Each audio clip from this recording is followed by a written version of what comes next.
नेमका एस-ई-ओ म्हणजे काय? तर मित्रांनो, एस-ई-ओचं फुल फॉर्म असतं सर्च इंजिन ऑप्टिमायझेशन. ही एक अशी टेक्निक आहे ज्याला वापरून आपण जो बी आपलं वेबसाईटचे कॉन्टेंट असतं त्याला अशा प्रकारे ऑप्टिमाइज करतात जेणेकरून आपली वेबसाईटचे आर्टिकल्स, ब्लॉग पोस्ट किंवा आपली वेबसाईटसुद्धा गुगलची टॉप पेजेसमध्ये रँक करेल. ठीक आहे. तर SERP ज्याला म्हणतात सर्च इंजिन रिझल्ट पेज. तर एस-ई-ओचे पण वेगळे प्रकार असतात ज्याच्यामध्ये वेगळी ॲक्टिव्हिटी आपल्याला रेग्युलर बेसिसवरती करायला पडते. जसे की ऑन पेज आहे, ऑफ पेज आहे, टेक्निकल एस-ई-ओ आहे. ऑन पेज ॲक्टिव्हिटीज म्हणजे जसे की टायटल आहे, मेटा डिस्क्रिप्शन आहे, क्वालिटी कॉन्टेंट आहे, इमेजेस, ऑल्ट टेक्स्ट आहे वगैरे सारं काय याच्यामध्ये इन्क्लुडेड असतं ऑन पेज एस-ई-ओमध्ये. ही एक अशी रेग्युलर ॲक्टिव्हिटी आहे जेव्हा पण आपण नवीन ब्लॉग पोस्ट पब्लिश करतो आपल्या वेबसाईटवरती तर ही ॲक्टिव्हिटी आपल्याला करावी पडते. याच्यामध्ये कीवर्ड रिसर्च जे असतं ही खूप मेजर इम्पॉर्टंट प्ले रोल करतं.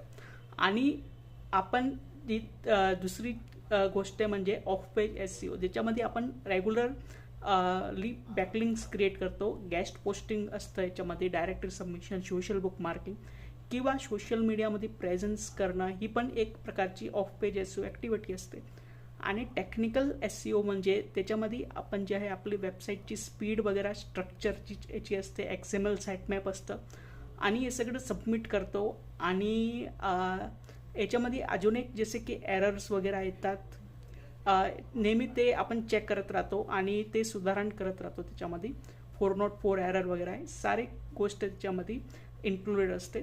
तर अशा प्रकारे जे एस-ई-ओ जो आहे डिवायडेड आहे आणि ही सगळी ॲक्टिव्हिटी आपल्याला रेग्युलर बेसिसवरती परफॉर्म करावी लागते ज्याची वापरून आपण जे आपली वेबसाईटचे कॉन्टेंटला आपली वेबसाईटला टॉपवरती रँक करू शकतो गुगलचे रिझल्टमध्ये.